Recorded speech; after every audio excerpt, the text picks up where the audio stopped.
A very good morning to all of you, and I welcome you all to Ansarkari. So, as always, in this video, we'll be analyzing different newspapers and the important articles from the perspective of their importance and relevance in the UPSC Civil Services examination. So, one of the most important topic in today's discussion is going to be regarding the revival of the Khalistan movement in Punjab. So, what are the concerns related to it, and all the important details around it would be discussed today. So let's start with the analysis. And the first thing that we're going to see is regarding the rare diseases. So the drugs for the rare diseases, they get the customs duty relief. So that would be helping in reducing their cost in the market. So center it issues waiver to offer substantial cost saving for those in need of such treatments. And Keytruda, which is used in the treatment of various cancers, also gets the same concession. So this would be definitely helping in also reducing the out-of-pocket health expenditure. So government, it has announced policy changes in the import duties to ease the healthcare cost of rare diseases. So here we need to have clarity about which diseases are actually, termed as rare disease and why. And then here, since we're talking about customs duty relief, so if customs duty, basically they are imposed on the things that we import into India. So if that would be basically reduced or removed, so their cost or their prices would come down, and hence the cost would be decreasing or reducing for the customers who buy those goods. So here, these drugs, they would be in a way, it is a step to make the treatment more affordable. So that's there. And we also have the National Policy for Rare Diseases 2021, and this is a step under this policy.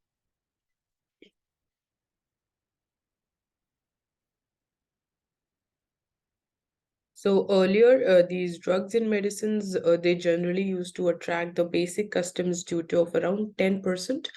And while some categories of life-saving drugs and vaccines, they attracted a customs duty at concessional rate of 5%.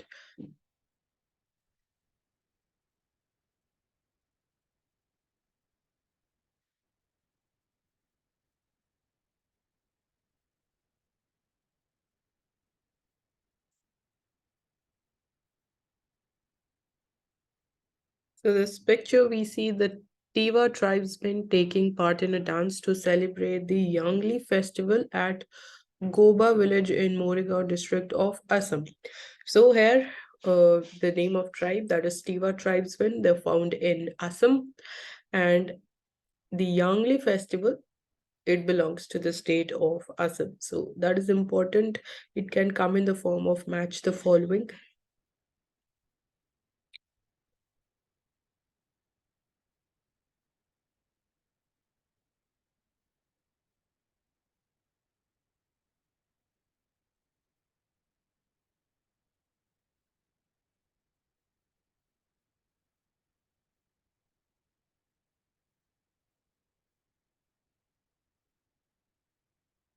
So Pench Tiger Reserve, it is in Madhya Pradesh. We need to know about all the tiger reserves which are there in India. There are around 53 of them. So you need to know about the names and the location in which state it is located.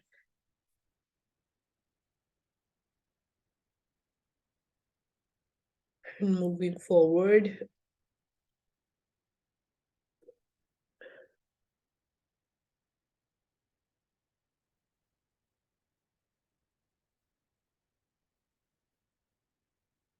So ISRO releases the image of Earth captured by its EOS 06 satellite. So this was generated by ISRO's National Remote Sensing Center, and they have generated a global false color composite mosaic from the images captured by the Ocean Color Monitor payload, which is on board EOS 06 satellite. So this is the picture which is being released by ISRO. So EOS-06 is the third generation satellite in the OceanSat series, which was launched by ISRO on board PSLV C-54 along with 8 nanosatellites on 26th of November.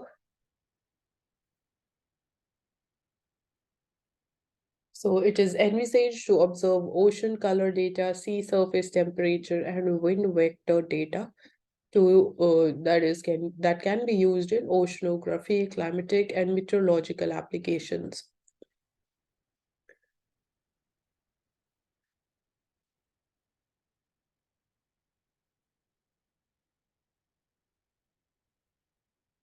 So regarding the 10% EWS quota, we need to know about that it was introduced through which constitutional amendment and what changes were made in the Constitution of India in order to effect the 10% of EWS quota. So that becomes important for prelims, and Karnataka, it has finally notified it in the eve of announcement of the poll schedule by the Election Commission of India.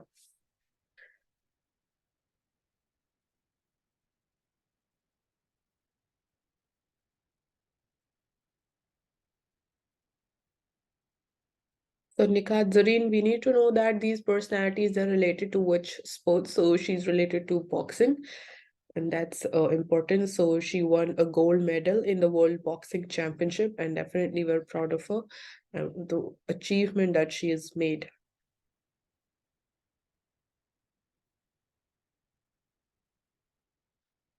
So here, this article is talking about Odisha and 2,700-year-old Sisupalgarh, which is a fort city on the outskirts of Bhubaneswar, and the ancient heritage they are facing threat because of land mafias who are clearing the land, and which is being basically the official notifications they are ignored, and the state government and the Archaeological Survey of India, they point a lazy finger at each other. So none is basically ready to take the responsibility, and this is the first serious attempt to rescue Odisha's ancient capital from the clutches of the rapid urbanization seen in Bhubaneswar.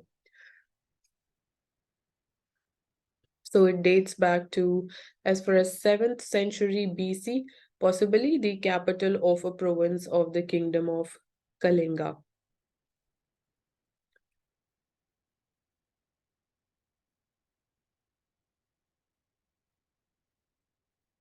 So after independence, Sisupalgarh, it was amongst the first prehistoric sites that were discovered by Archaeological Survey of India in 1948.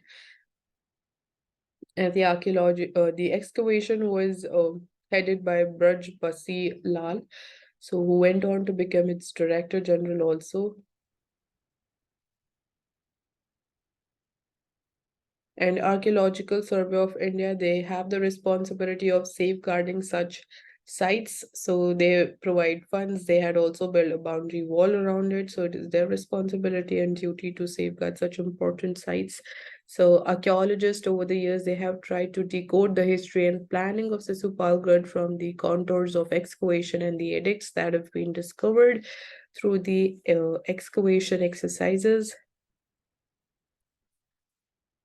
And we've also discovered around 16 monolithic pillars and the western gateway, which was dressed with laterite stone slabs. And in the name of urbanization, the heritage is being destroyed and it is being cleared in a way.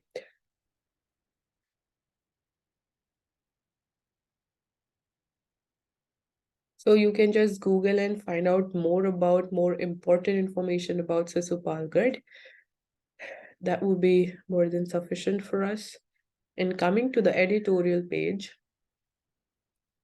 so we've been talking about artificial intelligence, ChatGPT, GPT-4, and how the use of artificial intelligence can help. And at the same time, we will also discuss about some of the challenges arising from it. So even this article is talking about GPT-4 and a shift from what it can do to what it augurs. So, do you want to help to prepare for the bar examination or plan a birthday party or even translate Ukrainian to Punjabi? A single artificial intelligence model can do it also. Basically, it has, in a way, made things easier, definitely, no doubt, but open artificial intelligence, it has once again sent the shock waves around the world, this time with GPT-4, that is the latest artificial intelligence model. So we need to have clarity about what do we mean by open artificial intelligence, so you can note this term down and later on you can find its relevance and its clear meaning.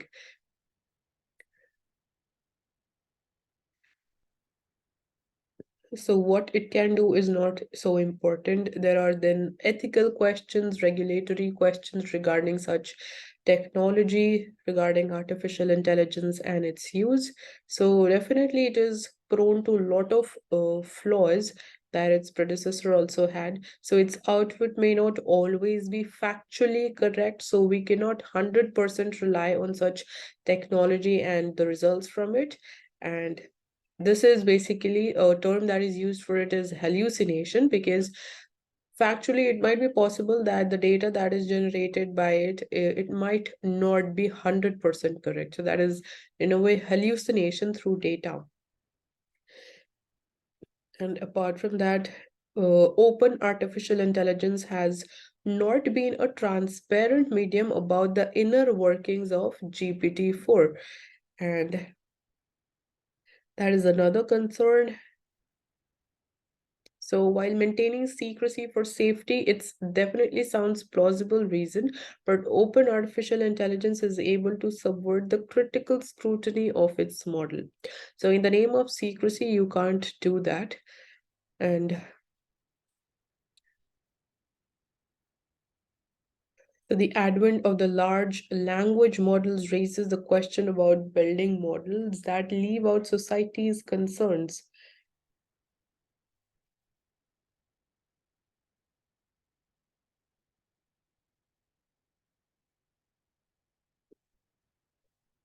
So that's all regarding GPT-4 and artificial intelligence.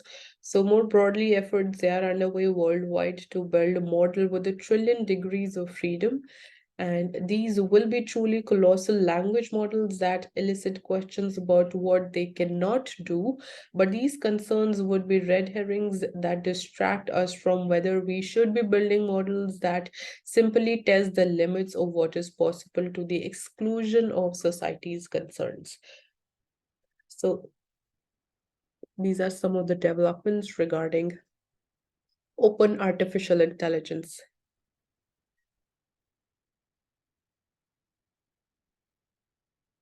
So the Vaikum Satyagraha and the fight for social justice.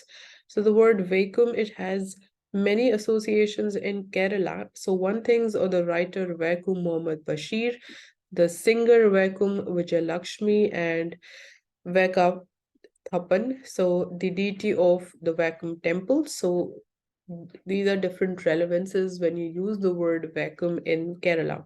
So many Indians they will connect vacuum with Mahatma Gandhi also, while in Tamil Nadu it conjures up the name and the image of Periyar. So there are different important relevances of this word. So that's why we are trying to know more about it. But there is more to it in terms of the social movement of consequence. So March 30 was a significant day in connection with Vaikum, which was a serene town in Kottayam in Kerala. So Vaikum was a town, and the date also marks the commencement of the centenary year of the Vaikum Temple Street entry movement that was launched in 1924. So, and a milestone in the temple entry movements in India. So that's why it is very important for us to know more about it. So Vaikum is more often we associate it with the Vaikum Temple Street entry movement of 1924, which was definitely a milestone in the temple entry movements in India. So this was a non-violent movement and it was to end the prohibition which was imposed on the backward communities in using the roads around this Veku Mahadev temple, and it was the prelude to the temple entry proclamation of Kerala in 1936 also. So launched by leaders in Kerala such as T.K. Madhavan, K.P. Kesav Menon, and George Joseph on the advice of Mahatma Gandhi, the movement was sustained and successfully conducted by Periyar E.V. Ramaswamy, so who is then the president of Tamil Nadu Congress, and others. Oh, they carried out this movement between 1924 and 1925. So Periyar is related to this movement. Mahatma Gandhi is, in a way, he is also related because he, on his advice, these different leaders they launched this movement in Kerala during 1924. And we need to know that it was regarding the temple entry movement for the Vaikum Mahadev temple, where the lower and the backward communities they were not even permitted to use the roads around this temple. Forget about uh, entering this temple. And looking for other important details related to it. So they were like arrest after 9th of April, and this created a vacuum as there was no leader to lead the protest. And that's when the leaders who were earlier leading this movement, they requested Periyar to lead the protest. And there was no looking back after that. So, as a mark of appreciation, the editor of Tamil journal Navshakti and the scholar Thiru V. Kalyansundaram or Thiruvika, they conferred the title Vekum Virar, which is hero of Vekum on Periyar. So this is very important, and the vacuum movement was of many use as day-to-day protest. It included arrests of injuries, there were jail terms and agitations and attacks by Orthodox Hindu traditionalists, and even the Akalis from Punjab, they traveled to vacuum to supply food to the protesters. So you can remember this as an exception because if you haven't read much about this movement and this statement is there, so it might be possible that you mark it wrong, but that's correct, that people they even travel from Punjab to supply food. So there were also the support of higher caste for a 13-day march to the capital, and a resolution in the assembly in support of the Sanchara, that is free entry to the streets around this temple, and its defeat, and also the arrival of Mahatma Gandhi to negotiate between the government, protesters, and Orthodox Hindus. So we need to know that even Akalis from Punjab supported it. The high caste also supported this movement, and we need to know the meaning of the term sanchar, that is free entry to the streets around the temple. And finally, Mahatma Gandhi, he negotiated. So since Mahatma Gandhi, he insisted that it should be a local protest, requests to make it pan-India movement failed. So it was a local protest. So that is also important. It was non-violent and it was backed by the government and the administration. The traditionalists, they caused many troubles for the Satyagrahis. So obviously government wanted to disrupt all the protests that were being done by the Satyagrahis in this movement, which also included counter rallies which were marked by violence by the government. So the resolution for the right to sanchar was defeated in the assembly by the open support of the traditionalists and the indirect pressure of the government. But the Satyagrahis, they overcame the hurdles, and Tamils who went to participate in the protest lent a helping hand to Keralites in favor of, sorry, in favor of temple entry for all the communities. So even the Tamilians, they supported Keralites in this temple entry movement. However, the resolution which was introduced in the assembly that failed to pass. So there was definitely Tamil Nadu Tamil role. They played a pivotal role in this vacuum satyagraha.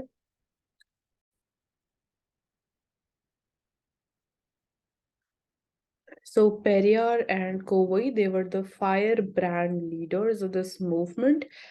and they worked in tandem with the leaders of Kerala. So there was definitely support from even Tamil Nadu, and there were around 603 days of protest. So a significant Temple Street entry movement that began on 30th of March 1924, it ended on 23rd of November 1925. So in these 603 days, there were many important events, and in the wake of new Yuva Raja ascending to the throne, 19 leaders, including Periyar, Kesav Menon, T.K. Madhavan, who released on 30th August 1924. So the rally by the upper caste that began on 1st November reached Trivandrum on 13 November, submitting its memorandum to the Queen Regent. So finally, Sanchar resolution was taken up for voting in the assembly, and it was defeated by one vote. And even Mahatma Gandhi, he held talks with the Queen of Travancore, social reformer Narayan Guru, traditionalist and police commissioner W.H. Pitt, and finally, on 17th of November, the Satyagrahis, they announced their decision to withdraw their protest. And on November 23rd, the government of Travancore princely state, they declared that they could enter 3 of the 4 streets around the Vaikum temple, thus bringing the protest to an end. So finally, today's Kerala government, it has decided to commemorate the movement by organizing various cultural events to celebrate this movement and this victory back then. And definitely, Vaikum is more than just a name of a town, and it is a symbol of social justice, and it symbolizes the eradication of the caste barriers, and it is one that still burns bright in the history and the social justice movement. So we've discussed all the relevant and the important and the minute details regarding the vacuum satyagraha. So you can just have like a screenshot, or you can note down the important details regarding to it if you're making any notes. So in the opinion, today's question or the topic is that whether the Khalistan movement is reviving back in Punjab or not. So after the Punjab police, it launched a coordinated crackdown against the Dubai returned radical preacher Amritpal Singh and his associates. On 18th March, this topic, it has again become an issue, a topic of debate. It has again revived back, and this conversation is moderated by Shashikant, who is the former Director General of Punjab Police, and Manish Tiwari is the Congress member of the Parliament from Anandpur Sahib Lok Sabha constituencies in Punjab, and he's also the former INB minister. So their views are included in this article, so you can just go through it. Apart from that, you need to have clarity about how the events unfolded during 1970s and 1980s. What are the important details regarding the Operation Blue Star, and how the former Prime Minister Indira Gandhi, she was assassinated. Then there were anti-Sikh riots in Delhi after her assassination. So there are very important information that you need to be aware about from the perspective of history, modern history. And that's the important thing. So still, like, Amritpal Singh is not been arrested, is not been caught yet.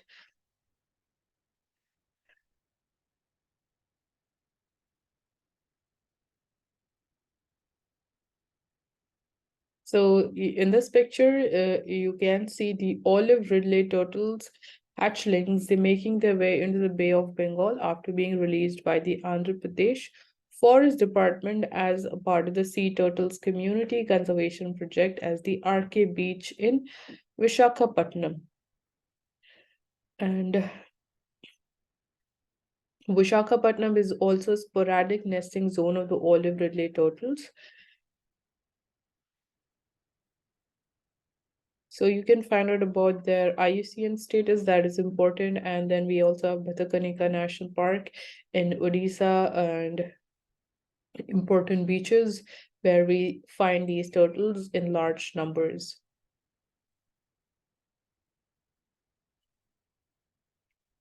So what is the piezoelectric effect in liquids. So what does the quartz exhibit? Why does basically quartz exhibit the piezoelectric effect, and why has the effect now been observed in liquids till now, and in what type of liquid has it now been discovered? So what are the applications of this new discovery, and what are going to be the environmental benefits of it? So this topic becomes important from the science. So for the first time, scientists, they have reported the evidence of piezoelectric effect in liquid. So this effect has been known for 143 years. So it is not a new discovery, and in this time has been observed only in solids. So till now, this effect was only observed in solids and not liquids. So it is for the very first time that it has been also witnessed in liquids. And the new finding, it challenges the theory that describes this effect, as well as it opens the door to previously unanticipated applications in the electronic and the mechanical systems. And the effect, it was found in pure 1-butyl 3-methyl imizolium, imizadozolium. And this is basically the name, so these are not important. But what is important for us to remember is that it has been even like recorded and witnessed in liquids also. So first understand what is this piezoelectric effect. So in this effect, a body develops an electric current when it is squeezed, and quartz is the most famous piezoelectric crystal that we know, and it is used in analog wrist watches and clocks. And such crystals, they are also used in other instruments where converting the mechanical stress to a current is useful. So conversion of mechanical stress to current, that is basically the importance. And it is like squeezed, which leads to generation of electric current. So quartz, which is silicon dioxide, and that is also the symbol of it, the formula. So quartz is silicon dioxide, and the quartz crystal consists of silicon and oxygen atoms at the four vertices of a three-sided pyramid, and each oxygen atom is shared by two pyramids. So these pyramids repeat themselves to form the crystals, and the effective charge of each pyramid is located slightly away from the center. And when there's a mechanical stress that is applied, so that is when the crystal is squeezed and the position of the charge is pushed further from the center, giving rise to a small voltage. So this is the source of this effect. And why is this effect in liquids surprising for us? So the reason for this piezoelectric effect, it has only been expected in solids thus far, is that the body being squeezed, that needs to have an organized structure, like we have pyramids of quartz. And obviously, how can you squeeze a liquid? Because they don't have an organized structure like solids. So liquids, they don't have such a structure which can basically, as they take the shape of the container in which they are poured and in which they are kept. So that is why the results, recently discovered results, they are surprising for us, that this effect can also be witnessed. It can take place even in liquids. So physicists, they explain that the effect using a combination of the Hooke's law, so this law is important, that the force required to squeeze an object is linearly proportional to the amount of squeezing, and the properties of dielectric material. So this is the Hooke's law, and these are the materials that don't conduct electricity, but whose electrons, they are still mildly affected by an electric field. So Hooke's law is not clear when the body isn't very compressible.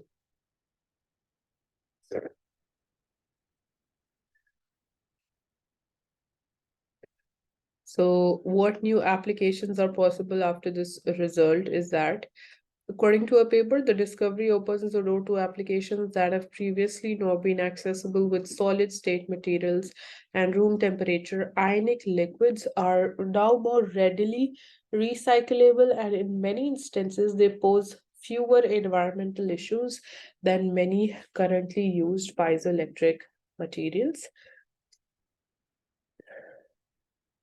And liquids, they also displayed the inverse piezoelectric effect. That is, they became distorted when an electric charge was applied. So even this was recorded. So basically, the earlier discovery of this effect in solids, and what do we mean by this effect? What were its applications, and Hooke's law becomes important from science.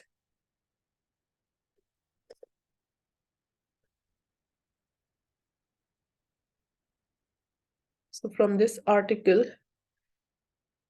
the quality control orders, we need to know more about them. So they have been issued for fibers like cotton, polyester, and viscose that constitute the basic raw materials for majority of the Indian textile and the clothing industry. So cotton, polyester, and viscose.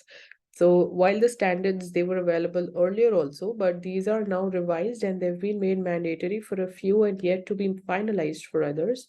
So the standards, the quality standards have been revised for them, and international manufacturers of these fibers who supply it to India, they're also mandated to get a certificate from the Bureau of Indian Standards, which is the certifying authority for the quality control orders. So these are issued by the Bureau of Indian Standards. So even the foreign suppliers, they need to get a certificate before, importing or before supplying those fibers to India. So why the fibers, they are covered under the quality control order. So Indian textile and the clothing industry, they consumes both indigenous and we import few fibers and filaments. So imports are for different reasons. They are cost competitiveness, there's non-availability in the domestic market of those varieties, or to meet a specified demand of the overseas buyers also, we need to maintain the quality. So the main aim of these quality control orders is to control the import of the sub-quality and cheaper items and to ensure that the customers, they get the quality products. So the main aim is to get a good quality. So since these quality standards, they have been revised, so that is creating an issue. And in case of like polyester, almost 90,000 tons of polyester fiber and 1.25 lakh tons of polyester partially oriented yarn, they are imported annually. And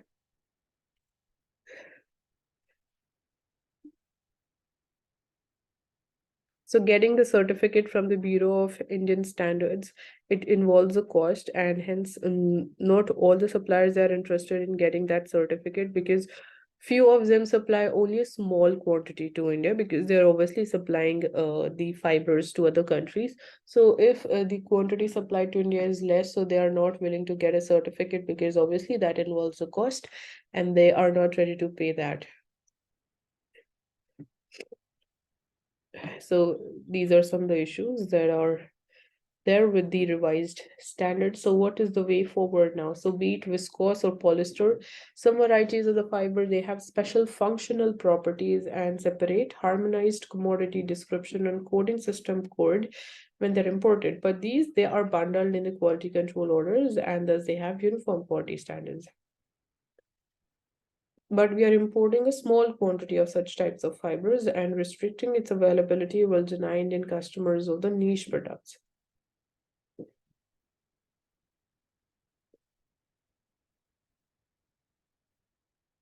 And then because of this, there's also fear of cost going up for the basic garments.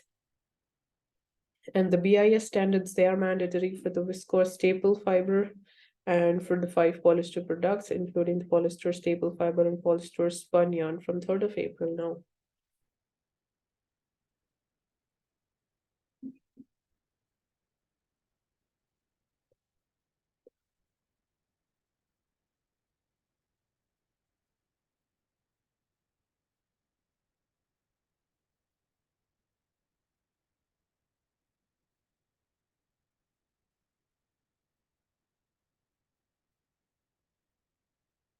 So as per the National Investigation Agency, PFI used social media handles to spread communal hatred and target the government and judiciary.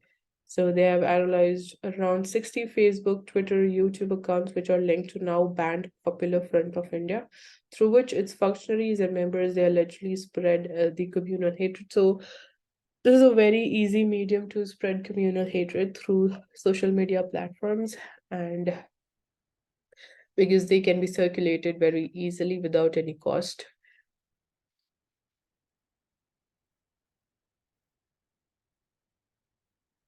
So NIA has also alleged that the outfit it was developing a mass organization on pretext of a social political movement, and they intended to float a militia and generate resources for waging war against the government.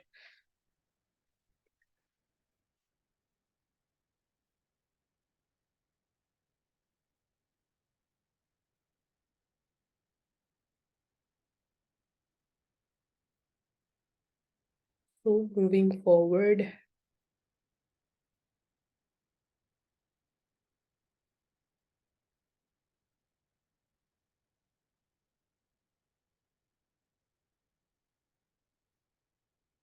so GST Appellate Tribunal is going to be launched soon, and the standard operating procedure for the GST investigations is going to minimize the fresh disputes also. So it is, in a way, it would be reducing the burden of cases on the judiciary. Apart from that, we've also discussed about that it would be headed by a former Supreme Court judge. You can find out about more about, like, obviously it would be introduced by a constitutional amendment.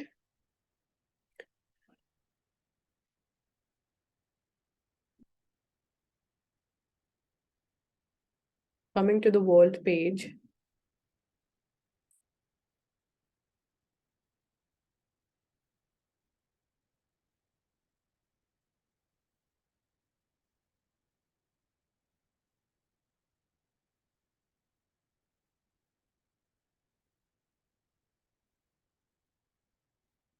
so the tension in the Taiwan region, it is growing, and it is important to maintain an eye over this region because of some drills being carried out by US, and then other important disputes of this region regarding the Senkaku Islands, which is a dispute between Japan and China. So you need to also have more clarity, and you can like open your atlases and find out about different water bodies which are around these countries of China and Japan. Coming to the business page, this investment is facing many challenges. So you need to have clarity about what are different types of disinvestments. Like we have the strategic disinvestment, and which body or which authority is there to look into the disinvestments being done by the government. So the receipts from disinvestment so far from this fiscal is around rupees 35,000 crore rupees. And apart from that, the Finance Ministry's annual report concedes the difficulties that the center is facing in meeting its disinvestment goals. So, the financial capacity and the risk reward options of the potential bidders turned worse last year in the wake of the Ukraine conflict. And land title, lease, and land use issues with the states and the multiple court cases filed by the employees' unions have hindered the deals. So high disinvestment target, frequent use of ETFs created a price overhang.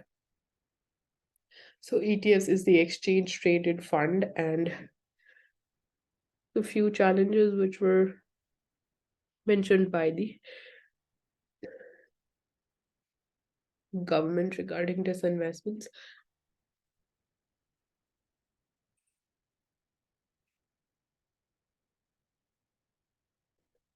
So gaps in the global trade. So you need to just, close your eyes and think about what can be the gaps in when we talk about the global trade. So one of them is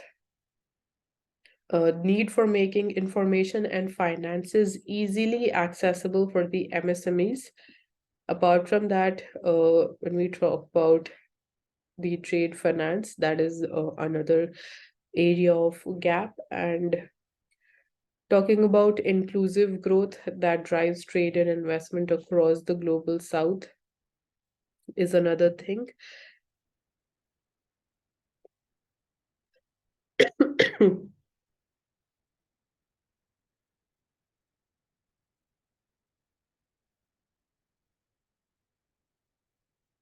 Moving forward to Mint.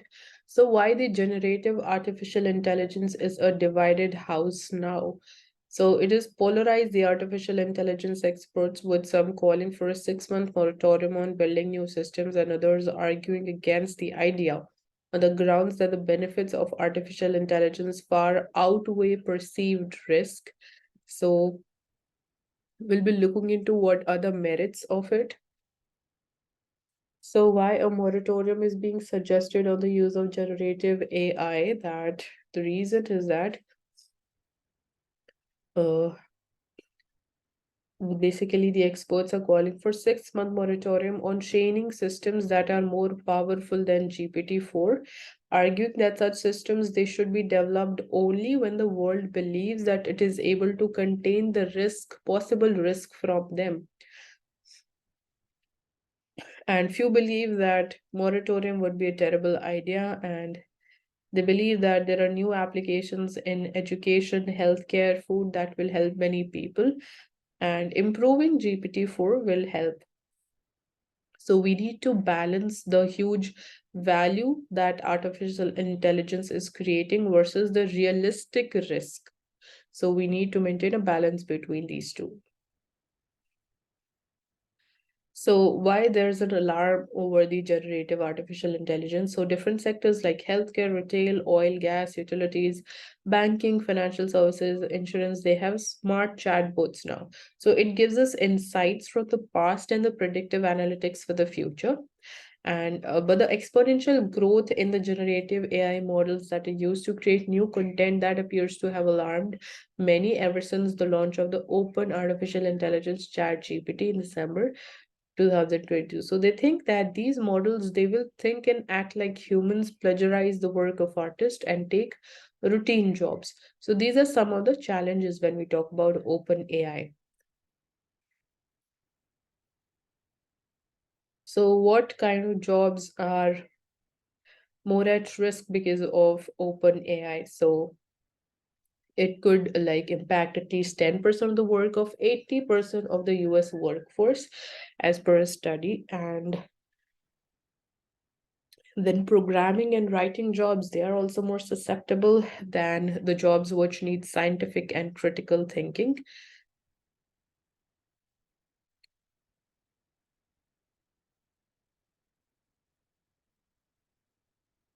So, what is the right way to regulate artificial intelligence? Because when we talk about the concerns, so there are two major concerns from the perspective of the ethical side, and second is the regulatory side. So, what is the right way to regulate it? So, obviously, this is not the very first time that this technology is under scanner, and we have raised this question regarding the right way to regulate it. But states they should place moratoriums on the sale and the use of AI systems until there are adequate safeguards they are put in place as per the UN human rights chief. And regulations around the transparency and auditing would be more practical when we're talking about the regulation and ethical usage of this technology. And as per the US AI Bill of Rights, it states that users they should be notified that they are using an automated system and how it contributes to outcomes that impact them. So basically, we need to make the users more aware before they use such type of technology and systems.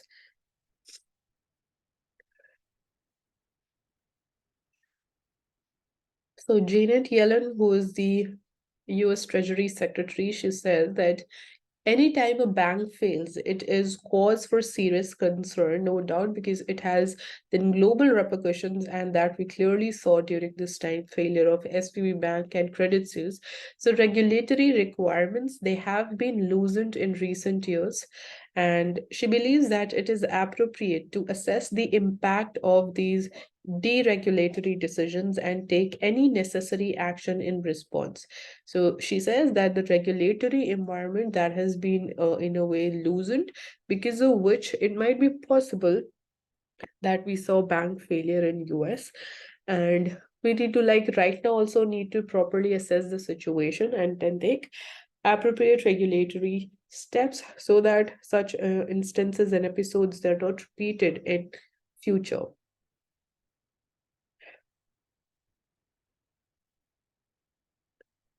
Coming to Financial Express now,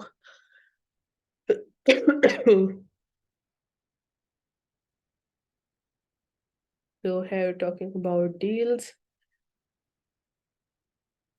So still the employees they are being fired, and this time an academy fires employees fourth time in 12 months. So still the pressure is there on the big tech companies and IT firms.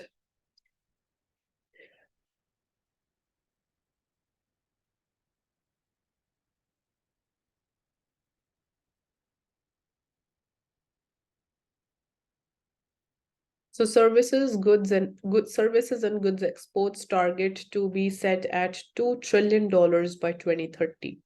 And no new incentive scheme is likely in today's revised trade policy. So we are waiting for a new trade policy, and easing of procedures, coordinated government support are going to be the key steps. So easing of procedure and coordinated government support. So making the system much more simplified and easier and smoother is the main aim. And the foreign trade policy to be announced on Friday. Amid a slump in the global demand and the sustained contraction in the exports of goods, will likely give thrust to the more coordinated government support to boost the exports, and refrain from rolling out any new incentive schemes right now, because right now we are seeing that the global demand of goods and services is declining. However, we are performing nicely when it comes to services exports, but in terms of goods exports, the global demand has slowed down, so we can't help in that thing, because we can't do anything to increase that global demand. So that is kind of a way it is putting pressure on the exports of India. So because of that, there is not going to be any new incentive scheme. And what's in store? So while the tax remission for the exported goods, that will be an inalienable right of the exporters, and the new policy could feature several facilitation programs to make it easier for the firms to export. So these are just expectations. We'll be definitely analyzing and going through the revised trade policy that would be announced on Friday. And relaxation the procedures and the paperwork, especially in seeking the permits and the license renewals, removal of the human interface, and bolstering of automation on various aspects of trade are also on the card. So basically making the system much more transparent and smooth, as we started with, is going to be the focus.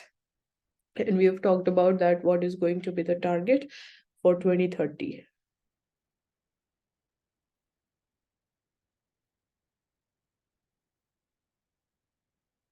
And we have already talked about the exemption of custom duties for the medicines for the rare diseases.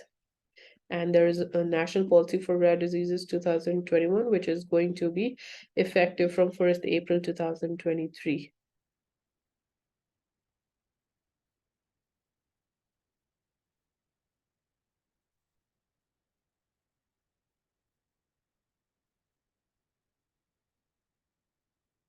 Agricultural exports, they have risen by 9% during April to Feb, and price realization has improved. So we've performed nicely in rice exports, in fresh and processed fruits, vegetables, cereal preparations, and processed items, meat, dairy, and livestock. And when we have a look at the total, so that is increased by 9%. So FTA discussions with UK, they are still continuing, and our Union Commerce Minister says that I can assure you that talks are going on very well with UK, Canada, and with European Union countries. We're also in dialogue with Israel regarding signing a free trade agreement with them.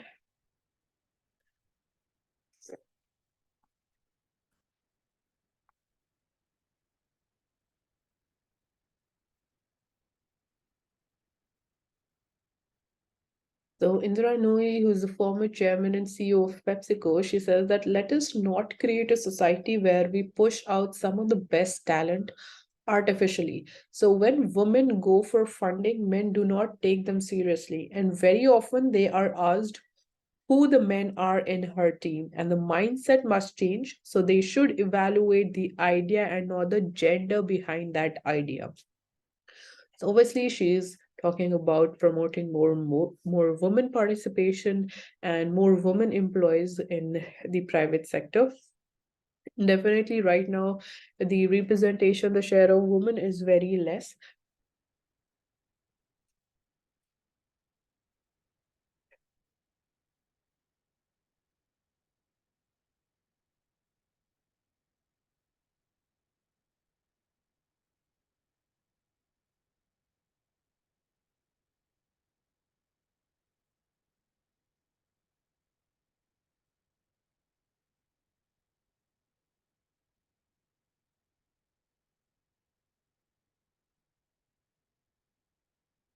So we have discussed about the challenges for India because of growing closeness of Russia and China.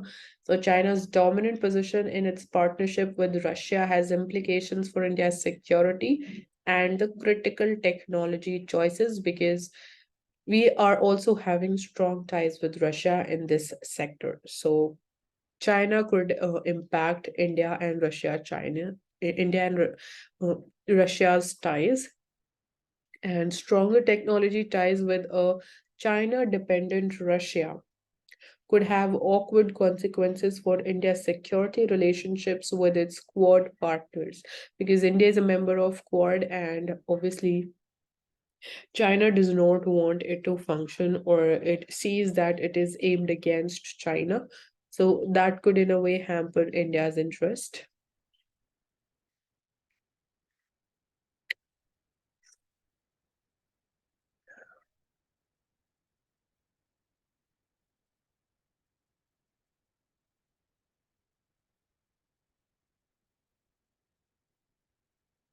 So, taking up important things from the Indian Express.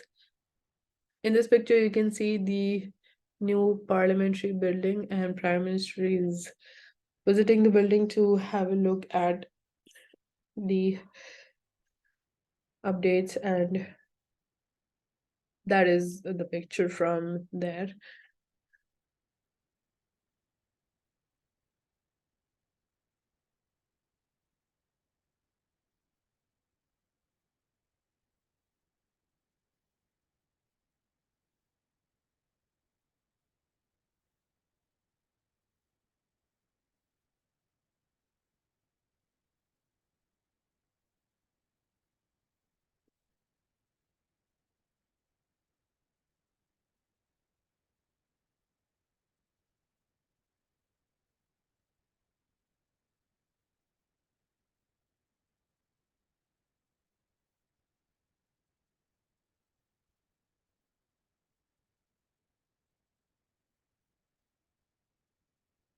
So after 108 women officers, 40 more are set to get the colonel rank.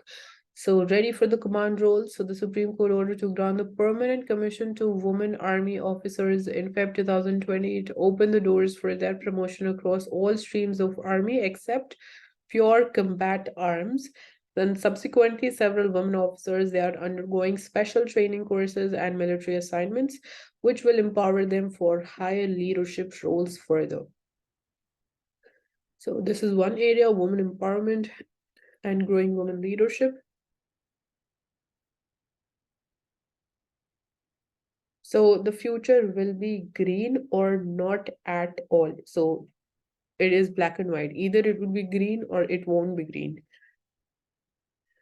So we have already seen a lot of number of times why the protests going on in Rajasthan over the right to health bill. And the main reason, so we've already discussed this a lot, we'll not be taking this up again. And around the global economic slowdown, it will make it tougher for India to achieve its growth ambitions, definitely, because one of the important drivers of our economic growth is definitely export performance also, so which is obviously slowing down. And then because of the tight monetary policy, even the investments in India by the FPIs, that is also being impacted. So in its report, the bank has shown how all the fundamental drivers of the potential growth they have been losing their power, and beat capital accumulation. So most often we refer to capital accumulation as investment. when we talk about the growth of labor force or the growth of the total factor productivity. So all of them has faltered in the past decade, and the bank expects all of them to slow further in remainder of the current decade. So that's why we are saying, or we are expecting a slowdown in our growth. So you need to remember these different factors when talking about the growth slowdown. So it is investment, labor force participation, and the growth of total factor productivity. So these are the important things.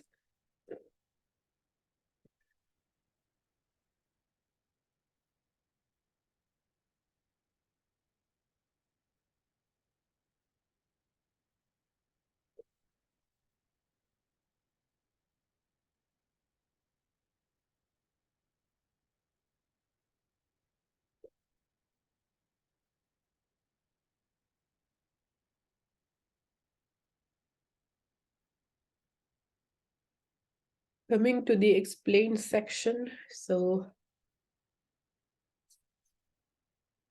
the commission cap for the insurance agents has been lifted, and how are you going to gain out of it? So India's insurance regulator, which is the Insurance Regulatory and Development Authority of India, it has lifted the limits on the payment of commissions to the insurance intermediaries. So both life and non-life insurance players, they will now have greater freedom to offer commissions, which is the compensation that is paid to and received by an insurance agent from an insurer for soliciting and procuring an insurance policy.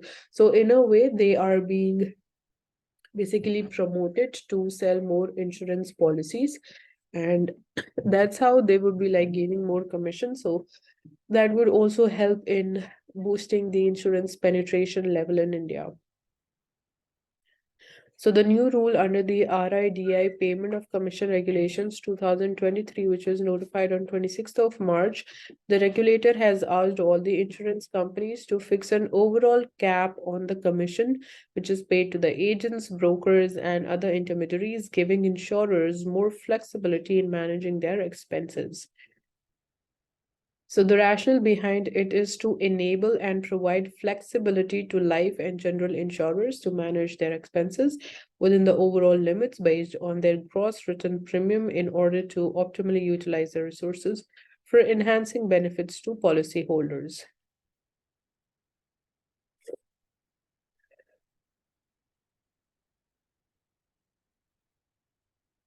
So right now, the commission that is paid is 15% of the total premium business they are bringing in. So that is the commission ceiling that was working right now.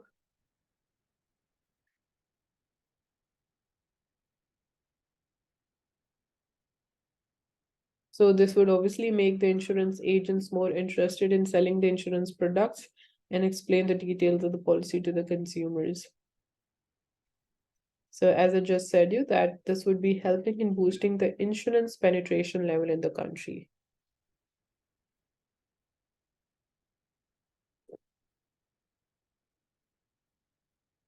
So India and the Korean War. So in the early 1950s, Jawaharlal Nehru made a huge diplomatic push to end the war between the two Koreas.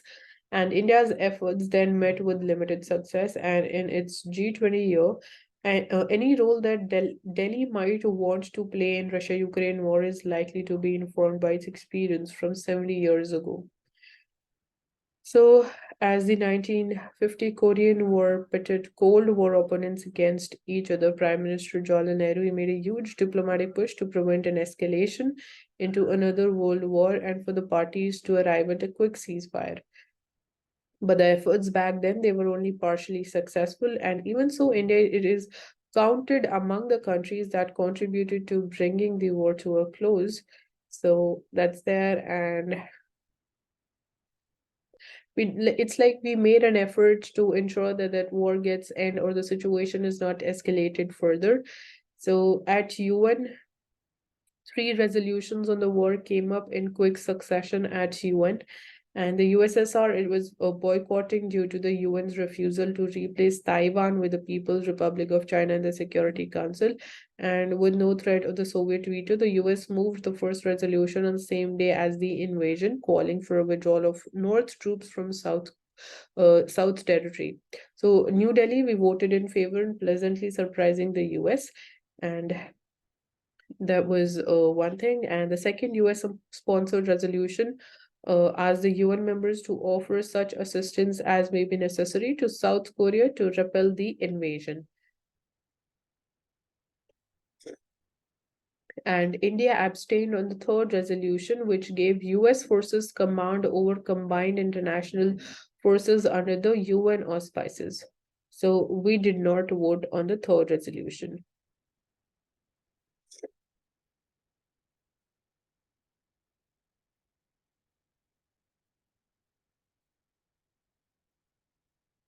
So months later in 1952, when the Panmunjom talks for an armistice between the UN and the communist sides, which comprised China and North Korean officials, unraveled over the fate of the POWs. India got into the act again, and the UN negotiators insisted that no POW would be uh, repatriated against his will by their count. Only 70,000 of the 1,70,000 prisoners in the custody they wanted to be sent back.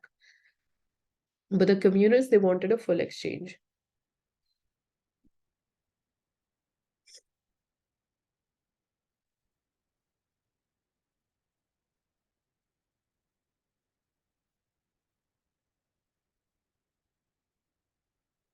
So Brazil's president, he has also said that he wants to launch a peace club of the countries, including China and India, that can work together to find a way out in Ukraine. And any role India might want to play is likely to be informed by its experience in trying to end another war 70 years ago. So we need to basically act as per our experience.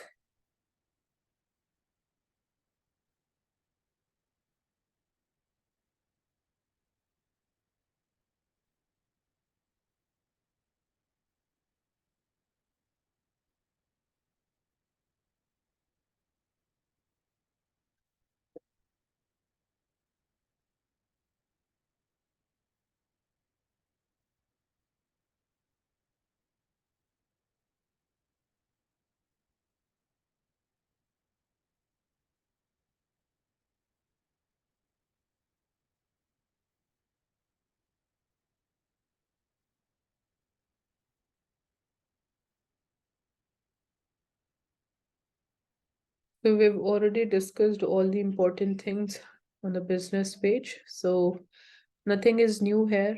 And that's there. So thank you so much for joining us today. And you'll be also provided with the PDF link in the description box. So do not forget to have a look at the PDF file. And please subscribe to the channel if you haven't and hit the like button for this video.